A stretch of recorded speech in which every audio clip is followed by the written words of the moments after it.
नमस्कार, पत्रिका टीवी में आपका स्वागत है। मैं हूं निरंजन और आप देख रहे हैं हेलो डॉक्टर का सवाल जवाब स्पेशल। दर्शकों के सवाल हैं और जवाब देने के लिए स्टूडियो में एक्सपर्ट मौजूद हैं। आज का विषय है मानसिक स्वास्थ्य और विशेषज्ञ से आपको मिलवा देते हैं। डॉक्टर सुनील शर्मा मनोचिकित्सक हैं और आप जयपुर के सवाई मानसिंह अस्पताल में मनोचिकित्सा विभाग में वरिष्ठ विशेषज्ञ हैं। आपने साइकेट्री में एमडी किया है और आपको मनोचिकित्सा के क्षेत्र में लगभग 8 वर्षों का अनुभव है। आप वर्ष 2010 से 2015 तक विश्व स्वास्थ्य संगठन यानी WHO में पब्लिक हेल्थ से जुड़ी सेवाएं दे चुके हैं। साथ ही आप राष्ट्रीय मानसिक स्वास्थ्य कार्यक्रम में राजस्थान स्टेट नोडल ऑफिसर भी रह चुके हैं। आपके कई रिसर्च पेपर राष्ट्रीय और अंतर्राष्ट्रीय जर्नल्स में प्रकाशित हो चुके हैं और कई अंतर्राष्ट्रीय जर्नल्स के आप रिव्यूअर भी रहे हैं। डॉक्टर साहब, इस शो में आपका स्वागत है। नमस्कार। तो सवालों का सिलसिला शुरू करते हैं। पहला सवाल है, मेरी उम्र 20 साल है। जब भी टीवी पर सनसनी वाली खबरें देखता हूं तो परेशान हो जाता हूं। अगला दिन भी खराब हो जाता है। कैलाश सिंह है भोपाल से। देखिए, सबसे पहले तो जो आप न्यूज़ देख रहे हैं उस न्यूज़ को लिमिटेड समय तक ही देखिए। कई बार होता है कि हम चैनल्स विभिन्न भिन्न चैनलों पे देखते हैं, सेम न्यूज़ आती है, तो हमें उससे अवॉइड करना चाहिए। एक निश्चित टाइम पे आपने फैक्ट वाली जो चीज़ है उसको देखना चाहिए। दूसरी चीज़, जो सनसनीखेज हैं, जो कुछ लोग कुछ जो मीडिया है वो सेंसेशनाइज करते हैं उसको, तो उससे थोड़ा बचना चाहिए। फैक्ट पे ध्यान रखना चाहिए और उसको अपने से रिलेट नहीं करना चाहिए कि ये मैं इसका ये मुझसे जुड़ा हुआ है। हाँ, अगर उस घटना से कोई भी ऐसा लगता है कि हाँ कोई आप उससे रिलेटेड किसी तरह की लापरवाही कर रहे हैं या उन चीज़ों पे आपका ध्यान नहीं गया हुआ है, तो आप उनको जान करके और उस लापरवाही को ठीक करें। बिल्कुल। और पत्रिका समूह में हम इस तरह की जितनी भी खबरें हैं उनको, जो घटनाक्रम हुआ है उसे सिर्फ उस हद तक ही सीमित रख के प्रस्तुत करते हैं। तथ्यों के साथ खिलवाड़ नहीं किया जा सकता है और सनसनी न फैले, इस बात का भी हम पूरा ध्यान रखते हैं। तो आपको पढ़नी भी उस तरह के मीडिया की ही खबरें चाहिए जो विश्वसनीय हैं। और पत्रिका इसमें कई सालों से, कई दशकों से, साढ़े 6 दशक से ज़्यादा समय हो गया है पत्रिका समूह को। तो हम इसका ध्यान रखते हैं कि दर्शकों को हम जो खबर है वो तथ्यात्मक ही रूप में ही पेश करें। अगला सवाल है, मैं अपने करियर को लेकर चिंतित रहती हूँ। इससे मुझे स्ट्रेस होता है। मेरी चिंता सरकारी नौकरी पाने की है, साथ में घर भी संभालना होता है। तो इस तनाव से कैसे बाहर निकल सकूँ? खुशबू है और 25 वर्ष इनकी उम्र है। तो नौकरी को लेकर है और नौकरी में भी सरकारी नौकरी, तो इनकी चिंता इसे लेकर ज़्यादा है। देखिए, सबसे पहले तो आप ये तय कीजिए कि आपका जो विषय है, जो उसका चुनाव आप जिस सब्जेक्ट को अच्छे से समझते हैं, जिसमें आपका इंटरेस्ट है, आप उस सब्जेक्ट को चूज़ करिए। उसके बाद आप तय कीजिए कि आपकी इंटरेस्ट और आपकी जो भी आपकी पढ़ाई है, जो आपका स्तर है, उससे आप किस तरह की नौकरी में आप जाना चाहते हैं और उस नौकरी के बारे में उसका जो माध्यम है या किस तरह से उसका एडमिशन होता है या सिलेक्शन प्रोसीजर क्या है, उसको आप थोड़ा समझिए। उसके बाद में अगर आपको कहीं से भी उसमें मदद की आवश्यकता है, प्रश्नों को लेकर के, प्रक्रिया किस तरह से होती है उसको लेकर के, और उसके बाद आप अपने उसको प्रायोरिटाइज़ कीजिए कि आप अपने समय को किस तरह से प्रायोरिटाइज़ करेंगे। कौन से एरिया हैं जो आपको वीक लगते हैं, उनके ऊपर फोकस कीजिए। उनका जो परीक्षा के अंदर ज़्यादा महत्वपूर्ण विषय हैं उनके ऊपर ज़्यादा ध्यान दीजिए। अपना जो टाइम मैनेजमेंट है आप उसके ऊपर थोड़ा सा कार्य करिए। जो महत्वपूर्ण चीज़ें उनको पहले निपटाएं। साथ में आपकी जो दैनिक प्रक्रिया है या जो अपनी लाइफस्टाइल है उसमें भी चेंजेस करने हो सकते हैं कि आपका जो नींद है वो 7 से 8 घंटे आप प्रॉपर नींद लीजिए। आपकी जो डाइट है वो आपकी संतुलित डाइट हो। साथ में आप जो थोड़ा हल्का व्यायाम और एक्सरसाइज या योगा वगैरह है उसके लिए समय निकालें और एक कॉन्फिडेंस के साथ में अपने इंटरेस्ट को परस्यू कीजिए। डेफिनेटली आपको सफलता मिलेगी।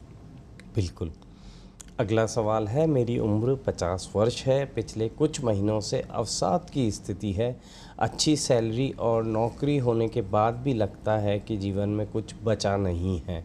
किसी पर विश्वास नहीं होता है, अकेले रहने की इच्छा होती है, रात में नींद नहीं आती है, ऑफिस में मन नहीं लगता है, वज़न भी 10 किलोग्राम कम हो गया है, योग प्राणायाम आदि का मन भी नहीं करता है।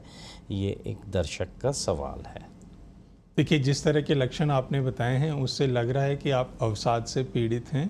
और जैसा कि हम जानते हैं कि अवसाद या डिप्रेशन या अन्य मानसिक बीमारियों का एक बायोलॉजिकल कारण है। जैसे अवसाद में जो है सेरोटोनिन की मात्रा थोड़ी कम हो जाती है या एपिनेफ्रिन की मात्रा थोड़ी कम हो जाती है। तो एक तो ये कि आप किसी मनोचिकित्सक से सलाह लेकर के दवाइयाँ स्टार्ट करें।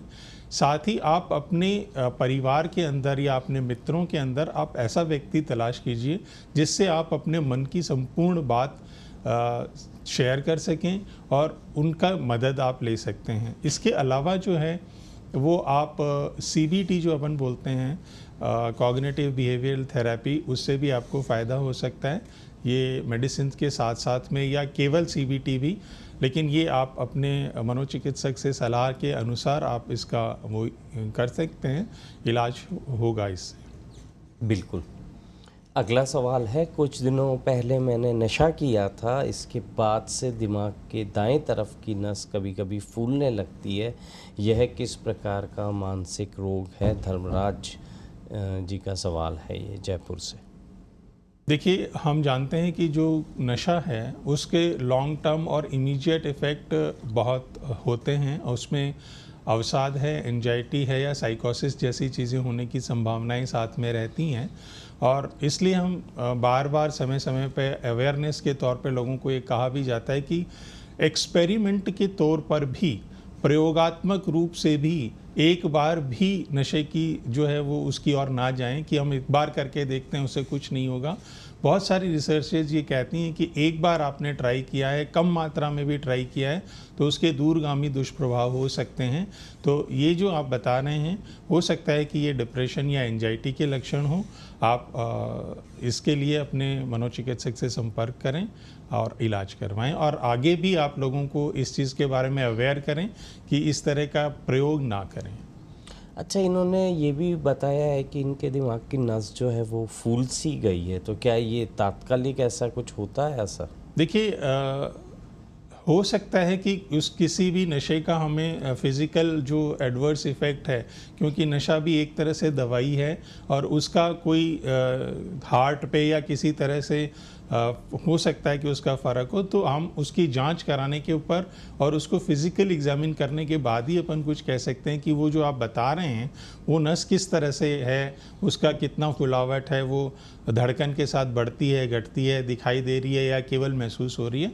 तो जांच के बाद अपन इसको विस्तृत तौर पे बता पाते हैं। अगला सवाल है, मेरी उम्र 18 वर्ष है, BSc प्रथम वर्ष का छात्र हूँ। पढ़ाई के कारण तनाव से सिर दर्द होता है, आँखों से आंसू भी आने लगते हैं, इससे कैसे बचाव करें? मनीष साहू हैं, नवापारा, छत्तीसगढ़ से। देखिए, सबसे पहले तो आप अपनी जो दिनचर्या है उसके ऊपर अपना काम कीजिए कि आप नियमित अंतराल पे नियमित नींद ले रहे हैं और जो आहार है वो आपका डाइट बहुत अच्छा है, संतुलित आहार है। उसके अलावा आपको ये देखना है कि आपका जो तनाव है उसका मुख्य कारण क्या है। क्या आप पढ़ाई के बारे में, उसके फ्यूचर को लेके अगर आप तनाव में हैं, तो आप ये जानिए कि आपका जो प्रोसेस है वो पढ़ने से स्टार्ट होता है, उसका रिज़ल्ट हमें बाद में सोचना चाहिए। पहले हम हमारी पढ़ाई का जो अचीव करना है उसको छोटे स्टेप में प्लान करें कि आज मुझे कितना पढ़ाई करना है, एक हफ्ते में मुझे कितना पढ़ाई करना है। तो छोटे छोटे स्टेप जब आप अचीव करने लगते हैं तो आपका पढ़ाई में इंटरेस्ट बनने लगता है। अगर हम एक साथ पूरा सिलेबस देखते हैं और ये कैसे होगा, इतने टाइम में करना है, तो थोड़ा हमारी एंजाइटी बढ़ जाती है। तो सबसे इम्पॉर्टेंट है कि हमें प्लान करें, और जो प्लान करें उस प्लान को बिल्कुल कहते हैं अपन की एम्बिशियस प्लान नहीं बना के प्रैक्टिकल प्लान बनाएं कि हाँ इतने समय में इतना हो जाएगा। तो आप सब्जेक्ट के हिसाब से देखें। साथ में आप जब पढ़ाई कर रहे हैं तो बीच बीच में ब्रेक लें। ब्रेक के दौरान आप स्ट्रेचिंग एक्सरसाइज कर सकते हैं, डीप ब्रीदिंग एक्सरसाइज कर सकते हैं। एक प्रोग्रेसिव मसल रिलैक्सेशन टेक्निक होती है जो हम हमारी मांसपेशियों के साथ में रिलैक्स करते हैं, कॉन्ट्रैक्ट करके और रिलैक्स करते हैं। तो इस तरह के जो छोटे छोटे व्यायाम, स्ट्रेच और ये करें, और साथ में जो दोहराव है, जो रिवीजन है आपके सब्जेक्ट का, वो भी महत्वपूर्ण है, जिससे आपको आत्मविश्वास बढ़ेगा और आप अपनी पढ़ाई तनाव रहित कर पाएंगे। बिल्कुल। अच्छा, जब स्टूडेंट्स के लिए फ़न टाइम क्या होना चाहिए, मतलब कि जिससे उनका दिमाग जो है वो रिलैक्स हो सके, वो अच्छे से सोच सकें, उनकी याददाश्त बढ़ सके? बिल्कुल। जैसे कुछ भी हम एक्टिविटी ऐसी करते हैं जो हमारी पसंद की है, तो हम उसमें अच्छा अचीव कर पाते हैं। इसी तरह से हम पढ़ाई या किसी भी एग्ज़ाम की प्रिपरेशन कर रहे हैं तो उसको एक बोझ नहीं समझ के उसमें इंटरेस्ट के साथ में जब हम करते हैं, जैसा आपने बताया कि एज ए फ़न करते हैं, एज ए गेम करते हैं, एज ए चैलेंज उसको लेते हैं, तो बेहतर रिजल्ट्स आते हैं। अच्छा, ऐसे बच्चे जो पढ़ाई अपने हिसाब से ठीक ठाक कर लेते हैं, लेकिन उनके घर वालों या उनके माता पिता को लगता है कि बच्चा ढंग से पढ़ाई नहीं कर रहा है, और वो उसे बार बार याद दिलाते हैं कि कुछ भी उसकी एक्टिविटी है उसमें कहते हैं कि भाई तुम ये टाइम वेस्ट क्यों कर रहे हो, ये तो तुमको पढ़ाई में लगाना चाहिए, जबकि वो अपने हिसाब से ठीक ठाक पढ़ाई कर रहा है, वो अपनी प्लानिंग के अनुसार ठीक कर रहा है। ऐसे में माता पिता या परिजनों के लिए आपकी क्या सलाह होगी? देखिए, बहुत ही इम्पॉर्टेंट चीज़ है कि जब बच्चा पढ़ाई कर रहा है तो हम मान रहे हैं कि बच्चा एडोलसेंट है, और एडोलसेंस के दौरान जो बच्चों में और पारिवारिक जो लोग हैं उनके बीच में थोड़ा कॉन्फ्लिक्ट देखने में आता है, क्योंकि उस वक्त बच्चा जो अधिक इन्फ्लुएंस होता है वो पीयर ग्रुप से इन्फ्लुएंस रहता है, दोस्तों के साथ में ज़्यादा इन्फ्लुएंस रहता है। तो सर्वप्रथम तो ये है कि हमें उस एज में बच्चे का दोस्त बन के ही उससे बात करनी पड़ेगी, ताकि हमारा उसके साथ विश्वास बना रहे। कि अगर हम हर बात पे उसको टोका टाकी करेंगे और उसमें अपना कॉन्फिडेंस नहीं जताएंगे तो बच्चा अपनी बात को आपसे शेयर नहीं करेगा। अगर वो बच्चा आपको बता रहा है कि हाँ मैं ठीक चल रहा हूँ, आप उसका रिपोर्ट कार्ड देखते हैं और वो ठीक आ रहा है, तो अधिक टोका टाकी नहीं करें। सिर्फ ये ध्यान रखें कि उसका जो इंटेलिजेंस है वो कहीं बाहर किसी अन्य एक्टिविटीज़ से फॉर सब्सटेंस या किसी और तरह की गतिविधियों में नहीं चला गया हो, ये ध्यान रखा होगा। तो संवाद जो है वो उससे दोस्त बन के ही करना होगा। बिल्कुल। अगला सवाल है, कई बार दिल धड़कने जैसा महसूस होता है, बेचैनी भी होती है, घबराहट होती है, शांत होने पर ठीक हो जाता है, इस बारे में सलाह चाहिए, एक दर्शक है। देखिए, जिस तरह से आपने लक्षण बताए हैं उससे लगता है कि आप एंजाइटी डिसऑर्डर से ग्रसित हैं या एंजाइटी आपके पास ज़्यादा है। एंजाइटी में क्या होता है कि हमारी जो छोटी छोटी चीज़ें हैं वो भी बहुत बड़ी लगने लगती हैं, और जो हमारा दिमाग में जो चीज़ें और चिंता होने लगती है, अकारण चिंता हम जिसको बोलते हैं, उस तरह की चिंताएं आने लगती हैं, और इन चिंताओं का प्रभाव फिज़िकल तौर पे देखा जाता है, जिससे कि हार्ट रेट बढ़ जाती है, पसीने आ जाते हैं, चक्कर कई लोगों को आने लगते हैं, बहुत ज़्यादा घबराहट और बेचैनी होने लगती है। तो ऐसी स्थिति में हमें ये पहचानना है कि हम एंजाइटी से ग्रसित हैं, और एंजाइटी के लिए जो एक्सरसाइजेज हैं हमने पहले भी बात की है, उसमें डीप ब्रीदिंग एक्सरसाइज कर सकते हैं, मसल रिलैक्सेशन थेरेपी कर सकते हैं। दूसरा जो कॉग्निटिव बिहेवियरल थेरेपी है उससे भी मदद ली जा सकती है। तो अपने पहली स्थिति और बीमारी के बारे में समझें, और बहुत ज़्यादा ज़रूरत पड़ने पे आप चिकित्सक से दवाई भी इसमें काम में लेते हैं, लेकिन एंजाइटी को बेसिकली रिलीव करने के लिए जो साइकोथेरेपीज़ हैं वो ज़्यादा कारगर हैं। बिल्कुल। अगला सवाल है, मेरे बेटे की उम्र 12 वर्ष है, उसको माइल्ड ऑटिज्म और ADHD की दिक्कत है, इसको कैसे ठीक किया जा सकता है, एक दर्शक का सवाल है। देखिए, ऑटिज़म और ADHD दोनों बच्चों की बीमारियां हैं, और बहुतायत से आजकल देखने को मिल रही है अवेयरनेस की वजह से। तो सबसे पहले तो मैं ये कहूँगा कि आप बच्चे की जो बीमारी है उसको डायग्नोसिस प्रॉपर तरीके से करवाएं। उसके बाद जो थेरेपीज़ हैं उसमें ऑटिज़म में स्पेशली, जैसे आपने माइल्ड ऑटिज़म बताया, तो जनरली बच्चा अपना रूटीन जो है वो एक ही तरह का रखना चाहता है, उसमें चेंजेस उसको पसंद नहीं आते हैं। तो छोटे छोटे चेंजेस जो हैं वो आप हल्के अपने उसको करवाएं। दूसरा आई कांटेक्ट है, वो आप आई कांटेक्ट को इनिशिएट कराएं, उसको अप्रिशिएट करें, और अधिक उसके लिए जो प्रॉपर थेरेपी, वो ऑटिज़म के बारे में आप पहले पूरा जानें, और उसके बाद में जो थेरेपीज़ हैं, रिकमेंडेड थेरेपीज़ हैं, वो आपको आपके जो काउंसलर्स हैं, जो आपके मनोचिकित्सक हैं, वो आपको बता सकते हैं। ADHD में भी इसी तरह से है कि आप बच्चे को जो चीज़ें कर रहे हैं उन चीज़ों के लिए उनको प्रोत्साहित करें, उसको जो चीज़ आपके हिसाब से उन्होंने अच्छा किया है, कभी उनका कंसंट्रेशन अच्छा हुआ है, होमवर्क बहुत अच्छे से किया है, आप उसको अप्रिशिएट करें और पॉजिटिव रीइंफोर्समेंट आप उसका कीजिए। और उसके साथ में आपको मैं यही कहूँगा कि ADHD और ऑटिज़म के लिए आप अपना जो प्रोफेशनल हेल्प है वो भी एक बार ज़रूर लीजिए। अगला सवाल है, मुझे OCD की गंभीर समस्या है, सलाह दें कि क्या करना चाहिए और क्या सावधानी रखनी चाहिए। कई दर्शकों के ये हमारे सवाल हैं, जिनमें युवा दर्शक भी हैं, लगभग 20-22 साल की उम्र के।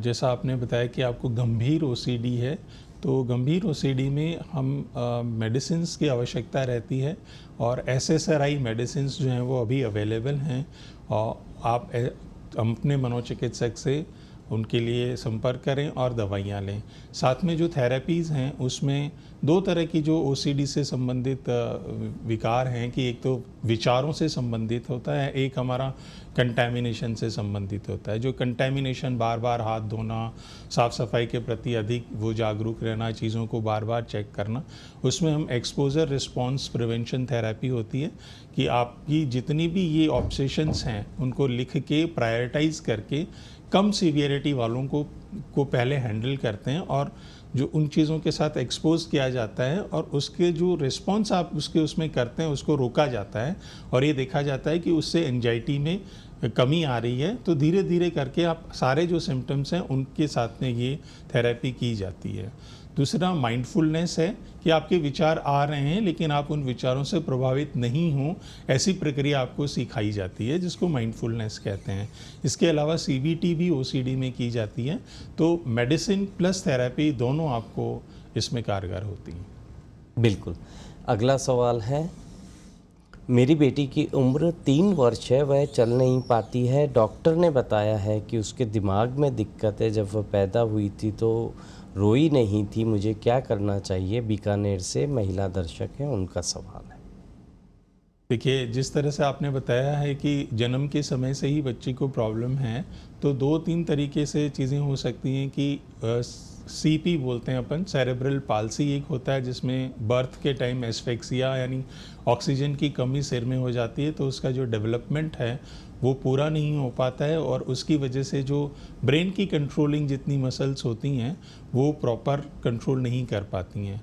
एक दूसरी बीमारी जिसको हम IDD कहते हैं, इंटेलेक्चुअल डिसेबिलिटी, पहले इसको मेंटल रिटार्डेशन के नाम से भी जाना जाता था, जिसमें मांसपेशियां ठीक रहती है लेकिन जो दिमाग की विकसित है वो दिमाग प्रॉपर इंटेलिजेंस जो है उसकी वो प्रॉपर नहीं आ पाती हैं। तो आप दोनों चीज़ों के लिए इवेलुएट कराएं, और उसके लिए आपको थेरेपी समझाते हैं कि हम उसमें स्किल बिल्डिंग जितनी पॉसिबल होता है कि वो बच्चा अपना इंडिपेंडेंट काम कर पाए, इस तरह की स्किल डेवलपमेंट उसके साथ में किया जा सकता है।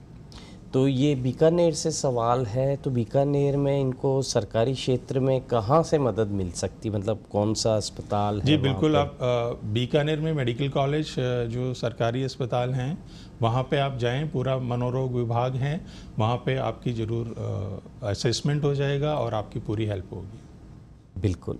अगला सवाल है, मेरी उम्र 45 वर्ष है, मैं भूलने की आदत से परेशान हूँ, साथ में भ्रम की स्थिति भी बनी रहती है, मुझे सलाह दीजिए। एक दर्शक।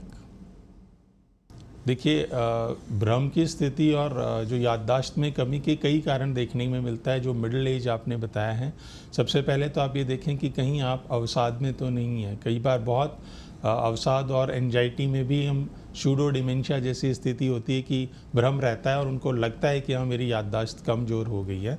तो एक तो यह इवैल्यूएशन कराएं। दूसरा, कई बार अर्ली डिमेंशिया की स्थिति होती है या रिवर्सिबल डिमेंशिया भी होते हैं। तो आप इन चीज़ों में से रूल आउट करने के लिए एक बार अपने मनोचिकित्सक से संपर्क करें। वो कुछ ज़रूरी टेस्ट लिखेंगे, आपकी जांच करेंगे और ये तय करेंगे कि भाई आपको कौन सी बीमारी है और उसके हिसाब से आपका इलाज शुरू होगा। अच्छा, वैसे अधेड़ अवस्था है, मतलब शायद 45 के आसपास उम्र है, 50 साल की उम्र है, लेकिन उससे कम में भी आजकल तो याददाश्त लोगों की कम हो रही है। तो जो ज़्यादा हम सोशल मीडिया की तरफ जा रहे हैं, लिखना पढ़ना हमारा कम होता जा रहा है, क्या इससे हमारे मस्तिष्क की संरचना में कोई बदलाव आ रहे हैं? देखिए, जो हमारी जीवन शैली है जो आज की डेट में, उसमें काफ़ी चीज़ें हैं जो हमें प्रभावित करती हैं। स्पेशली जो हमारा आजकल स्क्रीन टाइम या मोबाइल वगैरह हम यूज़ कर रहे हैं, हमारा रूटीन थोड़ा भाग दौड़ वाला हो रहा है, तनाव हमेशा रहता है, तो हम हमारे दिमाग की जो जो रिजुविनेट करना है, उनको रिलैक्स करना है, उनको आराम देने वाली स्थिति है, वो नहीं हो पाती है। और जो हेल्दी एक्सरसाइजेज हैं वो हम नहीं कर पा रहे हैं, तो उसकी वजह से भी ये तनाव, याददाश्त में डिफ़िकल्टी या डिप्रेशन जैसी स्थिति जो है, या एंजाइटी, ये आती हैं। और अगर हमारा खान पान भी ठीक नहीं है, तो जैसे आपने बात की, अर्ली ऑनसेट डिमेंशिया या रिवर्सिबल डिमेंशियाज कुछ वाइटामिन्स की कमी की वजह से भी होते हैं, या कुछ और न्यूट्रिएंट्स की वजह से भी हो सकता है। वो सारी चीज़ें होने के चांसेस रहते हैं। बिल्कुल, अगला सवाल है, मेरी उम्र 33 वर्ष है और वज़न 80 किलोग्राम है। मुझे हमेशा बीमारी को लेकर डर बना रहता है कि कहीं हार्ट अटैक न हो जाए, साइलेंट अटैक न आ जाए। नहाते समय महसूस होता है कि कहीं ब्रेन हैमरेज न हो जाए। सभी जांचें करवा चुका हूँ, रिपोर्ट्स नॉर्मल हैं, लेकिन महसूस होता है कि कहीं कैंसर तो नहीं हो जाएगा। ऐसा क्यों होता है? सुझाव दीजिए। उदयपुर से हमारे एक दर्शक हैं। देखिए, जैसा आपने बताया है उसके हिसाब से लगता है कि आपको मल्टीपल फिज़िकल सिम्टम्स हैं, और आपकी जांचों में ऐसा लग रहा है कि कुछ विशेष कमियां नहीं आई हैं। तो ये एंजाइटी स्पेक्ट्रम का डिसऑर्डर है, जिसे इलनेस एंजाइटी कह सकते हैं या सोमेटोफॉर्म डिसऑर्डर कह सकते हैं। एक प्रकार से ये एंजाइटी का ही पार्ट है। तो जैसे हमने पहले एंजाइटी के लिए जो निदान था, आपको पहले डीप ब्रीदिंग एक्सरसाइजेज हैं, प्रोग्रेसिव मसल रिलैक्सेशन टेक्निक्स है, और कुछ दवाइयाँ हैं, उससे आपको आराम मिलेगा डेफिनेटली। और हेलो डॉक्टर का व्हाट्सएप नंबर हम आपको लगातार दिखा रहे हैं, आप अपना सवाल भेज सकते हैं, डॉक्टर से जुड़ी हुई जानकारी भी ले सकते हैं। और शो के दौरान ही हमें एक सवाल मिला है एक दर्शक का, तो हम उसको फ़ोन पर ही आया तो हम उसको बता देते हैं। ये पूछ रही हैं कि इन्होंने मेंटल डिजीज़ के बारे में कोई स्टोरी पढ़ी होगी और उसके बाद इनके मन में ये सवाल आया है। 20 साल अपनी उम्र बता रही हैं, लड़की हैं, और कह रही हैं कि मैं ओवर थिंकिंग से परेशान हूँ। मतलब मैं सोचती बहुत ज़्यादा हूँ, और कभी कभी मैं अपने आप से भी बातचीत नहीं कर पाती हूँ, और मेरे जो माता पिता हैं वो मुझे समझ नहीं पाते हैं, और मेरी इस स्थिति को समझे बिना ही वो मेरे बारे में अपनी राय बना लेते हैं। तो मैं फोकस नहीं कर पा रही हूँ चीज़ों के ऊपर, और ये सब मेरे आसपास जो भी घटनाक्रम हो रहा है मैं उसको समझ भी नहीं पाती हूँ। तो मैं ये जानना चाहती हूँ कि मेरा दिमाग मुझसे आखिर में चाहता क्या है।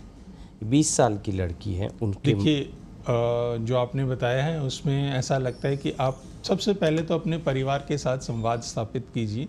किसी भी तरह से अपनी अपनी जो स्थिति है वो आप उनको समझाने की कोशिश कीजिए कि आप किस मानसिक स्थिति से गुजर रहे हैं।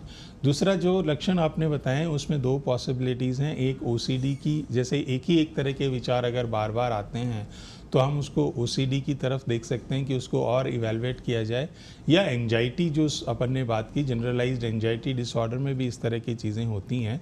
तो इन दोनों में से किसी एक चीज़ या और अन्य जो आपकी पारिवारिक स्थितियां हैं उनको देखते हुए आप अपने मनोचिकित्सक से सलाह ले सकते हैं, और एक बार परिवार के साथ जो संवाद है और उनसे जो हेल्प है उसके ऊपर आप काम करिए।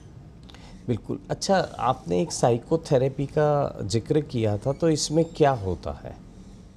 देखिए, जो साइकोथेरेपीज़ हैं वो बिना मेडिसिन्स के जो थेरेपी हैं या एक तरह से इलाज है, तो रिसर्चर्स ये कहते हैं कि कुछ बीमारियों में दवाइयाँ और साइकोथेरेपी दोनों अगर साथ साथ दी जाएं तो उसके रिजल्ट्स बेहतर आते हैं।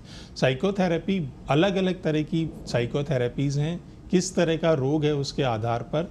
जैसे सीबीटी हमने बात की, अन्य बिहेवियरल थेरेपी हमने बात करते हैं, इंडिविजुअल थेरेपी है, फैमिली थेरेपी है। तो अलग अलग डिजीज़ के अंदर ये थेरेपीज़ काम करते हैं और इसमें दवाइयों का इस्तेमाल नहीं होता है।